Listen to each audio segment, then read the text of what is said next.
Welcome to China Tanfon. Are you a factory owner, a hotel owner, or a farm owner? Are you also looking for this 250 kilowatt hybrid solar system, which consists of 440 pieces solar panels? The daily power generation is 1,320 kilowatt hours. This is the 250 kilowatt MPPT built-in, and here is the 250 kilowatt hybrid inverter, which can take the 250 kilowatts the loads.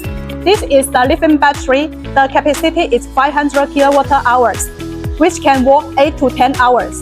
The solar panel installation is 1,320 square meters. The inverter and the lithium battery installation area is 15 square meters. This 250 kilowatt hybrid solar system, it is very suitable to use in the hotel, farm, and factory. If you also have the solar project, welcome to contact us. We will give you the one-stop service. Choose Tanfon Solar, safe, durable, more saving.